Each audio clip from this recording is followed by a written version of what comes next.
4장 1절서부터 11절 말씀입니다. 2일 후에 내가 보니 하늘에 열린 문이 있는데 내가 들은 바 처음에 내게 말하던 나팔 소리 같은 그 음성이 이르되 이리로 올라오라. 이후에 마땅히 일어날 일들을 내가 네게 보이리라 하시더라. 내가 곧 성령에 감동되었더니 보라, 하늘에 보좌를 베풀었고 그 보좌 위에 앉으신 이가 있는데 앉으신 이의 모양이 벽옥과 홍보석 같고 또 무지개가 있어 보좌에 둘렸는데 그 모양이 녹보석 같더라. 또 보좌에 둘려 24 보좌들이 있고 그 보좌들 위에 24 장로들이 흰 옷을 입고 머리에 금관을 쓰고 앉았더라. 보좌로부터 번개와 음성과 우레소리가 나고 보좌 앞에 견 등불 7이 있으니 이는 하나님의 7 영이라. 보좌 앞에 수정과 같은 유리바다가 있고 보좌 가운데와 보좌 주위에 4 생물이 있는데 앞뒤에 눈들이 가득하더라. 그 첫째 생물은 사자 같고 그 둘째 생물은 송아지 같고 그 셋째 생물은 얼굴이 사람 같고 그 넷째 생물은 날아가는 독수리 같은데 4 생물은 각각 6 날개를 가졌고 그 안과 주위에는 눈들이 가득하더라. 그들이 밤낮 쉬지 않고 이르기를 거룩하다 거룩하다 거룩하다 주 하나님 곧 전능하신 이여 전에도 계셨고 이제도 계시고 장차 오실 이시라 하고 그 생물들이 보좌에 앉으사 세세토록 살아계시는 이에게 영광과 존귀와 감사를 돌릴 때에 24 장로들이 보좌에 앉으신 이 앞에 엎드려 세세토록 살아계시는 이에게 경배하고 자기의 관을 보좌 앞에 드리며 이르되 우리 주 하나님이여 영광과 존귀와 권능을 받으시는 것이 합당하오니 주께서 만물을 지으신지라 만물이 주의 뜻대로 있었고 또 지으심을 받았나이다 하더라. 아멘. 아멘. 하나님, 이 시간 요한이 본 천상의 예배에 대한 환상을 우리가 깊이 상고함으로 참 주 앞에 우리의 예배를 점검하며 우리의 마음과 태도를 다잡고자 합니다. 하나님께서 이 시간을 축복해 주시옵소서. 예수님 이름으로 기도합니다. 아멘. 네, 저는 80년대 중반에 철원에서 군복무를 하고 있었습니다. 군대 생활이 여러 가지 재밌고 또 아주 즐거운 에피소드도 많고 추억거리가 많지만 그것보다도 이제 신앙생활을 하기가 참 어려운 시기가 군대 생활이었습니다. 그런데 이렇게 예배를 이제 드리러 가도 이렇게 대부분의 사람들이 이제 그 시간에 자고 이제 앞에서 목사님도 무슨 말씀하시는지 모르게 계속해서 이렇게 말씀하시고 때로 이제 야단 맞고 그래가면서 이제 그 육군 소령이셨거든요, 목사님이. 그러니까 우리는 사병이니까 그렇게 이제 시간을 보냈는데 그렇게 한 6개월을 보내고 나니까 참 마음이 너무 메마르고 정말 찬양 한번 제대로 좀 하고 싶고 정말 그렇게 감격적인 예배는 아니더라도 좀 제대로 좀 모든 사람이 깨어서 하나님께 드리고 말씀이 좀 이렇게 온전히 선포되는 그 예배에 대한 간절한 열망이 있었어요. 그런데 사실 그런 기회가 찾아오지 않다가 새롭게 우리 부대가 아니라 우리 옆 부대에 한 목사님이 이제 군종장교로 부임을 하셨는데 이분이 굉장히 깨어 있는 분이셨어요. 그래서 이제 우연히 이제 그분이 이제 하는 그 교회에 갔는데 이분이 과거에 그 찬양 사역을 많이 하셨던 분이었는데 근데 이제 그분이 새롭게 이제 드린 찬양을 가지고 같이 예배를 이렇게 올리는데 큰 감동이 있었습니다. 큰 감동이 있었어요. 그 하나님의 임재에 제가 들어가는 그러한 그 강한 임재 의식을 느끼고 그때 이제 들었던 찬양이 지금도 생각나요. 그 찬양이요. 그 찬양이 지금도 생각이 나요. 그래서 저는 이제 그때 제가 들었던 그 찬양을 최근에도 이렇게 들으면 그때의 감동이 이렇게 되살아나고 말이에요. 정말 그러한 예배를 다시 정말 하나님께 이렇게 만날 수 있는 만나기는 소망이 저에게 이렇게 올라오는 것을 느낍니다. 오늘 요한이 그 암담한 상황 속에서 밤모섬에서 참 무너져가는 그 7 교회를 바라보면서 이렇게 편지를 썼습니다. 하나님께서 예수님께서 7 교회에 대한 경고의 메시지와 때로 참 심판의 메시지, 참 경고의 메시지를 이렇게 어렵게 이제 계시를 받아서 전하고 난 후에 이 사람이 이제는 천상으로 초대를 받습니다. 그곳에서 참 놀라운 예배 장면을 목도하게 되는데요. 그 예배 장면 속에 이 요한이 얼마나 감격했을까를 저는 조금은 이해할 수 있을 것 같습니다. 참 우리가 이 땅에서 보여지는 것이 다가 아니고 천상에서 하나님의 보좌에서 하나님의 통치와 하나님의 임재와 하나님의 다스리심이 아주 뚜렷하게 보여지는 그런 장면을 그가 보면서 이제 나머지 그 하나님께서 어떻게 정하신 대로 심판하실지에 대한 계시를 계속 이어가는 것, 그것이 4장과 5장의 천상의 예배 장면입니다. 이 하늘 보좌에 있는 그 하나님을 우리가 이렇게 다시 한번 이렇게 보면서 그때 불렀던 노래들을 우리가 같이 이렇게 묵상하면서 참 우리가 하나님 앞에 어떻게 나아가고 있는지, 우리가 온전한 예배를 어떻게 드리는 것이 마땅한지 한번 점검하는 그런 시간 되시기를 바랍니다. 1절에 보시면 이렇게 하늘이 열린 문이 있는데 그곳에 이제 이렇게 나팔 소리 같은 음성을 이렇게 들었어요. 첫 번째 그 7교회에 대한 그 환상의 계시를 말씀하는데도 나팔 소리 같은 음성으로 시작을 하셨는데, 이 두 번째 천상의 예배도 나팔 소리 같은 음성으로, 그러니까 정확히 나팔 소리가 아니에요. 나팔 소리와 유사한 형태의 음조의 음성이 들렸다는 것이죠. 그래서 본인이 이리로 올라오라 라는 초대를 받으면서 들려지는 말씀이 이후에 마땅히 일어나는 일들을 내가 네게 보이리라, 이렇게 말씀을 하고 계십니다. 다시 말해서 마지막 날에 어떻게 심판이 이루어질지에 대해서 내가 너에게 보이리라.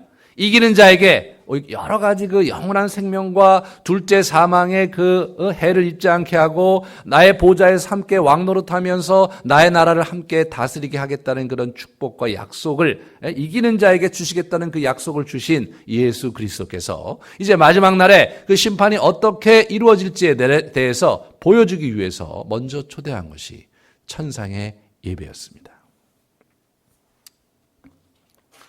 그곳에서 우리 사도 요한은 굉장히 몇 가지 그 중요한 장면 그리고 중요한 존재들을 만나게 됩니다. 하늘 보좌에 앉아 계신 분을 이렇게 뵙고요. 그 보좌의 여러 가지 형상들을 보게 되고, 그 다음에 그 보좌 주위에 네 생물을 보게 되고, 그 앞에 24 보좌가 있는데 그 24 보좌 위에 24 장로가 앉아 있는 모습을 이렇게 그가 보게 되는데, 그 장면을 먼저 그 1절부터 8절까지 장황하게 묘사를 하고 있습니다. 잠깐 보셨을 때 느끼셨듯이 그 표현 자체가 사실은 좀 낯설고 좀 이렇게 잘 머리에 그려지지 않는 그런 그림이지만, 실제로 이 이야기는 모두 다가 구약의 선지자들의 그 봤던 환상 속에 있었던 장면들입니다. 에스겔서, 그 다음에 우리 그 이사야서, 거기에 있던 많은 내용들을 그대로 이렇게 잘 이렇게 조각 그림들을 갖다가 이렇게 모자이크 하듯이 이렇게 모아서 오늘 본문을 이렇게 설명을 해주고 있습니다. 그래서 에스겔서와 이사야서와 다니엘서에 보면요, 보좌에 대한 얘기가 나오거든요. 우리 그 신약에는 보좌 얘기가 이 요한계시록에만 나옵니다.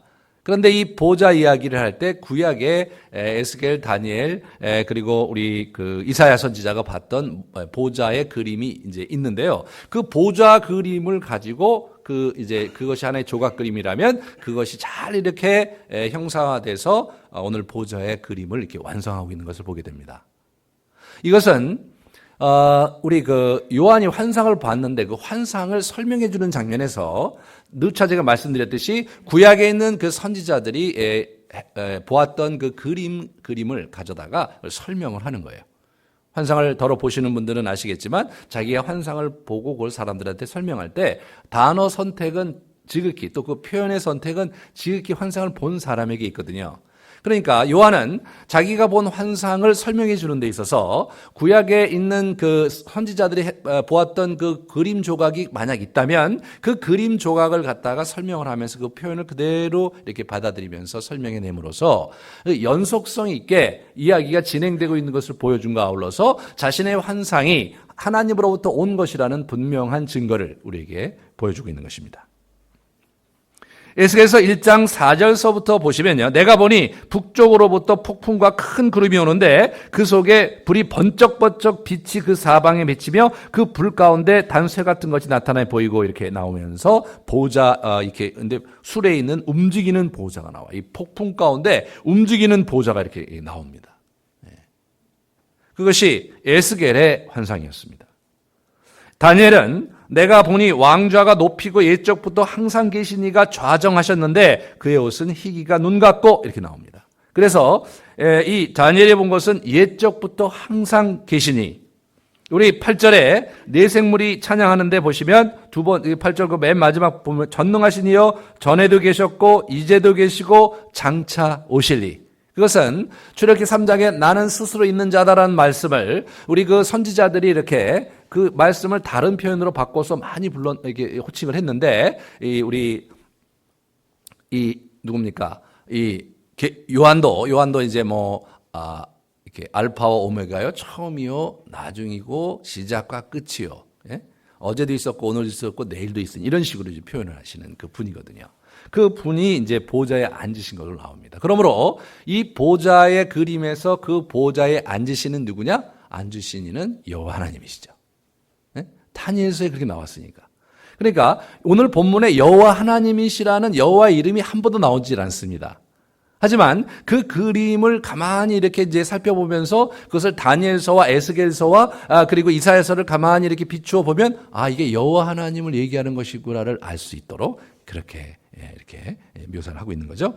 그리고 이제 그 보좌 주위에 스랍의 찬양이 있는데 그 이사야서 6장 2절에 보면 스랍들이 모시고 섰는데 이 스랍이 이제 그 보좌에 이렇게 하나님께서 보좌에 이렇게 앉아 계신데 그 옆에 이렇게 쭉 도열하고 있는 천사, 호위 무사 비슷하게 이 천사적 존재를 스랍이라고 하는데 정확하게 그것이 어떻게 생겼는지 우리는 알 수 없고요. 그렇게 호칭만이 이게 성경에 남아 있는데요. 이 사람이 그 이사야가 본 환상에 의하면 6날개가 각기 있는데 그 둘로는 자기 얼굴을 가리고 또 둘로는 자기의 발을 가리고 나머지 날개로 이렇게 나르면서 거룩하다, 거룩하다, 거룩하다 라고 그렇게 하나님을 이렇게 찬송하는 그런 이야기가 우리 그 환상이 이제 이사야서 6장에 나옵니다. 이 세 개의 그림이 절묘하게 조합되면서 오늘 그 2절에 나오는 내가 곧 성령에 감동되었더니 보라 하늘의 보좌를 베풀었고 그 보좌 위에 앉으신 이가 있는데 라는 표현을 이렇게 하면서 그 다음에 쭉 8절까지 나오는 표현들을 보면 이 세 그림을 아주 잘 이렇게 조합하면서 그 장면이 묘사가 됐다는 거죠. 그러니까 1세기에 7교회에 있는 독자들은 이 그림을 보면서 저와 여러분처럼 당혹감을 느끼진 않았어요. 예? 우리는 막 되게 막 되게 생물이 나오고 말이에요. 예? 막 밖에도 눈이 있고 안에도 눈이 있고 말이에요. 날개가 6개가 있고 말이에요. 예? 무슨 벌도 아니고 말이에요. 이런 형태로 나오는 그림을 보면 상당히 당혹스럽지만 그러나 이러한 표현에 익숙했던 그 초대교회 그 유대 배경이 있었던 사람들에게는 이거 거기 나온 거네 이렇게 하면서 자연스럽게 받아들였을 것이라는 거죠.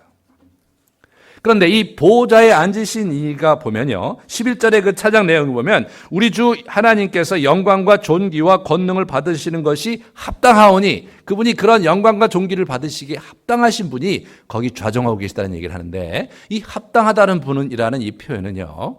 합당하지 않은 존재가 있다는 것을 내포하고 있거든요.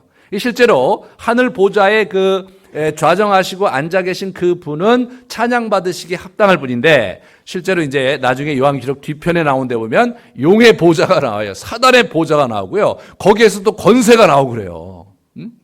그러면서 하늘에 앉으신 여호와의 보좌와 사단의 보좌가 이 두 왕권이요. 이 충돌하는 형태로 이 마지막 이 요한계시록이 그려지는 거예요. 그러면서 이제 처음 이 보좌에 대한 그림을 이제 이렇게 보여줍니다. 이 그림이요. 잘 이제 머릿속에 두셔야 돼요. 왜냐하면 이 그림 조각조각이 다시 이렇게 계속해서 나와요. 계속해서. 네? 근데 보좌에 앉으신 이의 모양이 이제 3절에 나오는데 3절에 보시면 앉으신 이의 모양이 벽옥과 홍보석과 무지개가 있어 보좌에 들렸는데 그 모양이 녹보석 같다. 이 세 보석은 반투명 그 보석인데 고대 굉장히 그 잘 유명했던 아주 소중히 여겼던 그런 보석이었다고 그래요. 근데 이 보석의 보석으로 어떻게 되냐면 하나님의 그 보좌에 계신 분의 영광을 그렇게 상징적으로 표현한 거지. 거기 무슨 홍보석, 녹보석 그런 보석이 여기 더덕 붙어 있는 어떤 그런 보좌를 생각하시면 안 됩니다. 그래서 실제로 이 벽옥, 홍보석, 녹보석은요, 나중에 이제 그 예루살렘 그 성전에 있는 그 벽들이 그런 보석으로 가득한 벽들의 형상 21장에 쭉 묘사가 나옵니다. 근데 이것은 궁극적으로, 어디부터 시작이 돼야 되냐면, 우리 그 에덴 동산의 네 강에 있는데 그 네 강에 있는 거기 얘기 나올 때 거기 보석이 나오거든요. 어느 강에 무슨 보석이 나오거든요. 그러니까 그것이 상징적으로 에덴 동산의 보석이요. 이게 이제 어디에 박히냐면 에봇, 제사장 에봇의 흉패에 그 보석이 깔립니다. 그래서 에스겔서에 보면 28장 13절에 보면 내가 옛적에 하나님의 동산 에덴에 있어서 각종 보석 곧 홍보석과 황보석과 금강석과 황옥과 홍만호, 상옥, 청보석 이런 각종 보석이 있었다는 것을 이렇게 언급을 이렇게 합니다. 그래서 이 나중에 이제 24장 출애굽기 24장에 보면 그 시내산에서 이게 언약을 체결하는 장면에서도 보면 이 70인 장로가 하나님을 뵙고 거기서 언약을 체결하고 이제 먹고 마시는 장면에서 이스라엘의 하나님을 보니 그의 발 아래는 청옥을 편듯하고 이렇게 하나님의 보좌와 하나님의 그 어떤 그 광채와 영광을 표현할 때 보석으로 상징적으로 표현하고 있는 것을 우리가 여기저기서 사실을 확인할 수가 있습니다. 이 보좌의 이것은 그런 그림이에요. 그러니까 다시 말해서 이것은 어떤 환상적 그림이에요. 실제 하늘에 그런 보석이 덕지덕지 발려있는 보좌가 있다는 게 아니라 이분이 본 환상에 그것이 보였는데 그것은 무엇을 상징하느냐? 보좌에 앉으신 하나님을 둘러싸고 있는 영광의 광채를 그런 보석으로 이렇게 상징적으로 표현을 한 것입니다. 그리고 이제 그 보좌에 둘러싸고 있는 24장로에 대한 얘기가 4절에 나옵니다. 보좌에 둘려 24 보좌들이 있고 그 보좌들 위에 24 장로들이 흰옷을 입고 머리에 금관을 쓰고 앉았더라. 이 24 장로 이런 것들은 이단들의 이 요한계시록 이단들이요. 지들 앉아갖고 24 장로 이렇게 세우고 막 이런 아주 이상한 데 활용되는 그 24 장로예요. 그래서 이 24장로에 대한 구약적 배경을 살펴보면 역대상 24장에 우리 다윗이 그 제사장을 규모 있게 서로 이렇게 순번제로 돌아가게 하면서 이제 이렇게 예루살렘의 성전으로 섬기게 했거든요. 그러니까 이게 24반차로 나눴어요. 24반차로 나눠서 제사장 그룹을 관리를 했고 이번에 첫 번째 반차가 와서 이번 주, 2주 이렇게 봉사하고 또 두 번째 반차 2주씩 봉사하면 그게 48주잖아요. 그래 중간에 이제 그 절기가 있으니까 그때 또 이렇게 하면은 서로 이렇게 돌아가면서 할 수 있도록 그렇게 만든 게 24반차입니다. 그런데 이 24반차인데 오늘 본문에서 보면 이들은 경배와 찬양을 하고 있어요. 그럼 이들이 누구냐를 생각해 볼 때 지난 시간에 같이 보았던 계시록 3장 21절을 좀 참고를 하셔야 돼요. 라오디게아 교회에 대한 권면에서 이기는 자는 예수님처럼 예수님 보좌에 함께 앉게 해주시겠다고 말씀하셨어요. 그러니까 이기는 자, 다시 말해 이 땅에서 환난을 당하고 어려움 중에도 믿음을 지키고 끝까지 그 믿음을 고수한 그래서 자기의 경주를 완주한 사람, 그 사람이 그 보좌에 앉는 거거든요. 보좌에 앉는 거예요.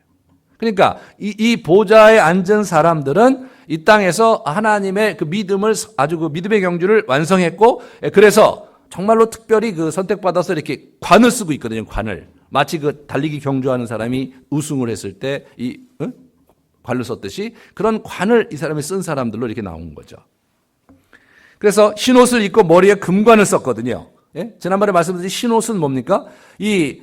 개선식 퍼레이드에 흰옷을 입고 사람이 참석을 한 거고요. 관은 승리자가 쓰는 거 관이거든요. 그러니까 이 사람들이 뭔가 이 땅에서 수고하고 그리스도를 위해서 믿음의 그 선한 싸움을 완주했고 하나님께 인정받은, 예수님께 인정받은 그런 사람들이죠. 그래서 24장로는 그런 사람들 중에 구성된 다시 말해서 언약 백성, 그런 사람들 굉장히 많을 거 아니에요. 예? 그 언약 백성들의 신구약 언약 백성들의 대표자로서의 24장로인 거예요. 그러니까 학자들은 이것을 그러니까 24장로니까 신약의 12지파에서 12, 저기 구약의 신약의 12사도에서 12에서 12에서 24장로다 이렇게 학자들이 이제 해석을 합니다. 어찌됐든 뭐 그것이 신약이든 구약이든 간에 중요한 것은 뭐냐면 24장로라는 것은 언약 백성으로서 이 땅에서 믿음을 지키고 하늘나라에 초대받은 그러한 사람들을 대표하는 그런 사람들이라는 거죠. 5절에 보시면 그 보좌로부터 번개와 음성과 우레소리가 나는 거예요. 보좌로부터. 그것은요, 시내산에 이스라엘 백성과 언약을 맺으시려고 강림하실 때 시내산에서 그런 일들이 있었어요. 그래서 번개가 번쩍번쩍하고 말이에요. 음성이 막 지진 가운데 있고 우레소리가 나고 말이에요. 그렇게 하면서 하나님 우르릉 쾅쾅 이 시내산 위에 이렇게 불 가운데 강림하십니다. 그런데 하나님께서 그렇게 강림하신 장면은 딱 거기 한 번 나오고요. 나중에 쭉 보다 보면 이제 우리 그 엘리야가 시내산에 갔을 때 열왕기에 보면요. 열왕기하에 보면 시내산에 가서 이제 이렇게 이세벨에 쫓겨서 막 거의 죽게 돼서 가서 거기서 하나님을 뵈려고 갔는데 우레소리 가운데도 있지 아니하고 지진 가운데도 있지 아니하고 이런 표현이 나와요. 그러면서 어떻게 하면 세미한 음성 중에 그분이 말씀하시는 게 나옵니다. 그래서 하나님이 역사의 전면에서 자신을 나타내 보이시고 움직이시다가 이스라엘 백성이 퇴락하고 그들이 하나님을 온전히 섬기지 못하자 더 이상 역사의 그 전면에 나타나시지 않고 이렇게 물밑으로 쭉 들어가신 듯한 그런 표현으로 나옵니다. 그러다가 예수 그리스도께서 이 땅에 오시 그럴 때도 우르릉쾅쾅 안 오셨다가 마지막 날 심판 날에 예수님 하나님께서 이렇게 우르릉쾅쾅 우레소리와 번개와 말이에요. 그런 그 음성으로 이렇게 하나님이 이렇게 임재하시는 장면을 이렇게 보여주는 거죠. 그래서 그렇게 그곳에 좌정하고 있는 거죠. 이 보좌는 에스겔서의 1장에서 보면 움직이는 보좌거든요. 움직이는. 그때만 해도 아직까지 그 하실 일이 많았고 아직까지 구원 역사에서 이룰 일이 많으셨기 때문에 이게 네 생물이 끌고 다니면서 이렇게 막 여기 다니시면 우르르 쾅쾅 다니시면서 이렇게 일하시는 그런 여호와의 모습이 있는데 오늘 본문에서 나오는 장면은 좌정하셨어요. 그죠? 거기 딱 보좌가 딱 고정돼 있어요. 이제는 자신이 하신 모든 일들을 마치시고 마지막 그 끝을 향해서 심판만 남겨놓으신 그런 장면으로 이렇게 묘사가 되는 것입니다. 그러므로 이 구약에 있는 선지자들이 봤던 그림이 이쪽 여기 이 요한계시록에서 요한이 봤던 그림에 의해서 완성되는 거예요. 그것이 발전되고 보완돼서 완벽한 그림으로 이렇게 쭉 이렇게 표현을 한 거예요. 그리고 그 그림은 요한이 본 그림은 다시 우리가 진짜로 재림 때 예수님이 오실 때 그 그림이 그 그림이었구나라고 생각할 그런 그림 조각이에요 또. 왜냐하면 그분의 영광과 그분의 임재와 그분의 일하시는 것들을 정말 우리가 지금 이 땅에서 보고 우리가 경험하는 것들로 도저히 설명할 수가 없거든요. 그래서 그런 부분에서 우리가 이제 이것이 상징에 지나지 않는다는 것을 염두에 두시고 그것이 의미하는 바가 무엇인지 더 힘을 기울여서 이해하시면 좋겠습니다. 이 5절에 보시면 그 보좌 앞에 7 영이 있어요. 7 영은 이제 익숙한 표현이죠. 1장 4절에 나왔고 또 그 3장 1절에서 이 7 영을 나왔는데 7 영은 스가랴 4장에 있는 것을 배경으로 하는데 이것은 뭐냐면 완전하시고 세상을 두루 다니신 7 눈을 가지신 그 하나 여호와의 신 다시 말해 성령에 대한 표현이죠. 그러니까 앞으로 이제 그 우리 요한계시록에서 7 영이 나오면 이거 성령님이시구나. 그렇게 보시면 되는 거예요. 그래서 자꾸 요한계시록 용어에 우리가 익숙해지면 요한계시록 속에서 얻는 이런 어떤 우리 감동과 그런 메시지를 얻는 것이 훨씬 더 쉬워지실 것입니다. 그래서 제가 좀 시간이 걸리지만 이렇게 하나하나 설명을 해두는 거예요. 왜냐하면 이 전반기에 이렇게 열심히 설명을 해둬야 후반기에 가서 이제 다 아니까 그것을 설명 안 하고 말이에요. 훨씬 더 그 하나님의 장중하신 심판의 그 그림들을 우리가 충분히 즐기면서 갈 수 있기 때문입니다. 네 생물이 나와요. 이 네 생물도 계속 나오는데 7절과 8절에 보좌 가운데 또 보좌 주위에 앞뒤에 눈이 가득한 그런 존재로서 이상한 생물이 거기서 보입니다. 그런데 그 생물의 그 하나는 사자 같고 또 하나는 송아지 같고 또 하나는 사람 같고 또 하나는 독수리 같아요. 여러분 사람도 아니고 독수리도 아니고 송아지도 아니고요. 사람 같이 보이고 독수리 같이 보이고 그렇게 되는 거예요. 이 그림은 에스겔서 1장 10절에 있는 그림을 또 이렇게 가져다가 또 이렇게 표현을 한 거예요. 그 얼굴들의 모양은 넷의 앞은 사람의 얼굴이요, 넷의 오른쪽은 사자의 얼굴이요, 넷의 왼쪽은 소의 얼굴이요, 넷의 뒤에는 독수리 얼굴이니라고 그 그림을 이미 에스겔이 본 그림이에요. 그 그림이 유사한 그림이 있으니까 그렇게 표현을 한 겁니다. 사자는요, 성경에서 맹수 중에 가장 강한 것으로, 독수리는 날짐승 중에 가장 위력이 있는 것으로, 소는 가축 중에 가장 소중한 것으로, 사람은 만물의 영장으로 이렇게 그걸 대표하는데, 다시 말해서 이 네 생물은 피조물을 대표하는 표상들인 거예요.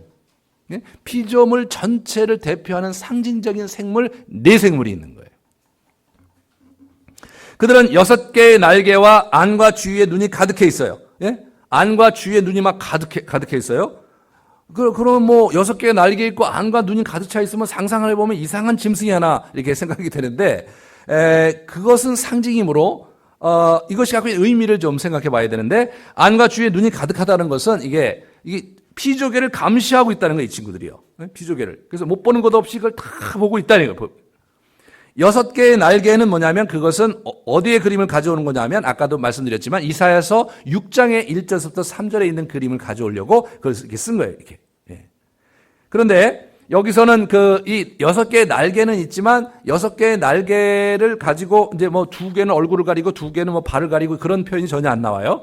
6개의 날개가 있다는 것을만을 얘기하면서, 사실은 뭐냐면 그 스랍 천사들이 불렀던 찬양이 에코가 돼서, 메아리가 돼서 다시 그 천상에서 또다시 말세의 그 심판날에 반복이 돼서 불려진다는, 아마 그 천국의 히트곡이었던 것 같아요. 에스겔 시대에도 불렀던 그 노래가 요한계시록 시대에도, 그리고 마지막 날에도 그 찬양이 계속 불려지는 걸로 봐서 우리가 천국에 가서도 그 노래를 들을 거라는 생각이 들어요. 이 가사가 있는 곡절을. 이 네 생물은요, 하나님의 뜻을 받들어서 이제 심판하는데 이렇게 하나님의 뜻을 전하는 전달자로 나옵니다. 그러므로 이건 천상의 존재죠. 천상의 존재예요.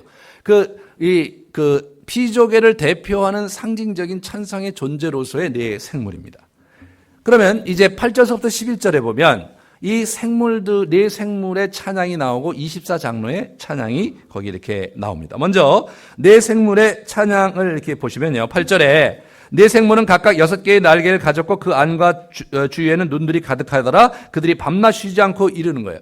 노래를 어떻게? 거룩하다, 거룩하다, 거룩하다. 주 하나님 곧 전능하시니요, 전에도 계셨고 이제도 계셨고 장차 오실리다라는 그런 찬양을 밤낮으로 계속 부르는 거예요, 이 친구들이. 그러면서 이 네 생물이 보좌에 앉으사 세세토록 살아계신 이에게 영광과 존귀와 감사를 쫙 올려드리는 거예요. 이렇게. 그걸 올려드리는 거예요, 이 사람들이. 그러면서 그러자 이제 24장로가 다시 나옵니다. 24장로들이 10절에 보시면 보좌에 앉으신 이 앞에 엎드립니다. 그리고 세세토록 살아계시는 이에게 경배하고 자신들이 받았던 면류관 이 관을 보좌 앞에 이렇게 드려요. 이 장면은 그 당시에 이제 어떻게 되냐면, 이 정복 군주 앞에서 피정복 그 군주들이 이렇게 자기가 갖고 있었던 왕관을 정복 군주 앞에서 이렇게 바치면서 주종관계 복종하는 예를 갖출 때 이렇게 했다고 그래요.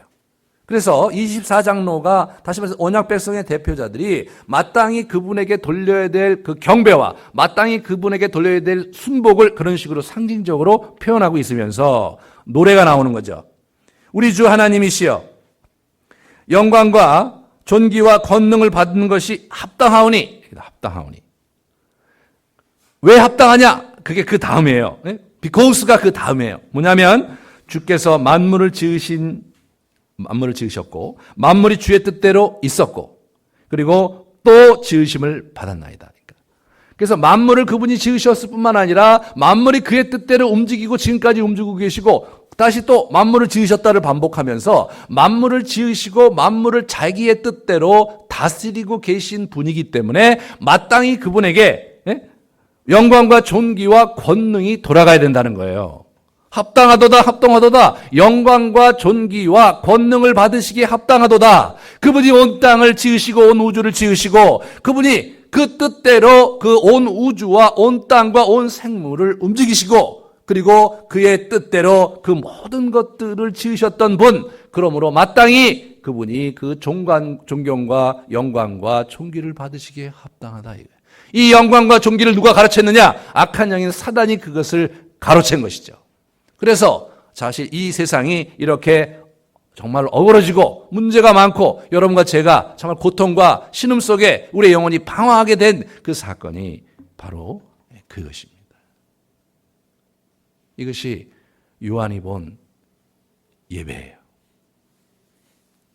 저는 이 본문을 이렇게 묵상하면서 정말 저도 거기 가서 이렇게 같이 그 예배에 참여하고 싶은 열망이 있습니다. 5장에 보시면 거기 24장로 뒤에 무수한 무리들이 함께 이렇게 찬양하는 장면이 나와요. 5장은 이제 그 틈바구니에 계신 어린 양이 주목되면서 예수 그리스도에 대한 찬양과 그 존귀의 그 예배가 쭉 나오거든요. 예? 나오는데 정말 저와 여러분이 마지막 날 그 장면에서 그 천상에서 정말 거기 있는 천사들과 수많은 하나님의 백성들과 함께 이렇게 예배를 드리고 말해요. 참 그 마땅히 그분께 돌려야 할 영광과 존귀를 그분께 올려드리면서 그렇게 거룩하다 이렇게 하나님께 올려드릴 그날을 참 우리가 고대하지 않을 수 없는 것이죠. 저는 이 그림을 그 당시 막 어그러져 있고 무너져 가고 말이에요. 이단들에 의해서 휩쓸리고 이제 황제 숭배로 인해서 짓밟히고 말이에요. 그리고 그때 너무 힘들어서 지쳐서 무너져 가고 있었고 미적지근한 신앙을 갖고 있었던 이 7 교회들에게 이 그림이 얼마나 대단한 그림이었겠던 정말 그 그림을 보면서 정말 거기에 가고 싶고 그것이 실존이고 말이야. 이 세상이 지금 로마의 문화 속에서 로마의 황제가 움직이는 것 같지만 사실 천상의 그림은 전혀 다른 그림이다. 하나님의 통치가 그곳에서 여전히 진행되고 계시고 그분의 뜻대로 이 모든 자연계와 그 모든 우주가 모든 그 영적 세계가 움직여지고 있다는 그 도도한 그분의 통치를 말이에요. 이분들이 그림 속에서 이렇게 흡수하면서 고난 속에서 형장의 이슬로 사라져가고 죽음을 불사하고 예수 그리스도를 붙들었던 거죠. 심판의 메시지가 천상의 그림으로 그려집니다. 거기에 좌정하신 여호와 하나님의 그 권능과 그분의 그 명령에 따라서 세상에 움직이고 계시는 그 장면을 이 사람이 목도하면서 저는 큰 감격에 휩싸였을 것이라고 생각이 됩니다. 저와 여러분이 정말 우리가 마지막 우리가 주님께 부름받아서 가는 그날 정말 천상에서 이와 똑같이 예배가 드려질지는 잘 모르지만 여기 있는 노래는 분명히 불려질 것이고 정말 하나님께 놀라운 찬양이 계속해서 쉼없이 밤낮 쉼없이 올려지는 그런 찬양의 무리 속에 저와 여러분이 감격적으로 있을 그날을 소망하시기를 축원합니다. 같이 우리 잠깐 기도하시겠습니다. 우리가 온전히 참 주를 이렇게 붙잡고 만나는 삶 되도록 같이 우리 기도합시다. 우리의 예배의 모습을 다시 좀 다소곳이 우리의 마음을 참 주님 앞에 조아리면서 참으로 우리가 참으로 온전히 예배드리는 자요 정말 이 온 땅을 통치하시는 그분을 우리가 섬기고 있다는 사실을 붙들면서 그분을 섬기는 자로 이 땅을 살 수 있도록 도와달라고 같이 우리 기도합시다. 오 하나님 도와주시옵소서. 오 하나님 이끌어 주시옵소서. 이 시간 우리가 함께하는 이 시간들 속에서 온전히 주를 바라보며 우리의 마음 가운데 정말 진정한 예배를 하나님께 올려드리며 우리의 심중에 참으로 주님을 사랑하고 주님을 예배하고픈 그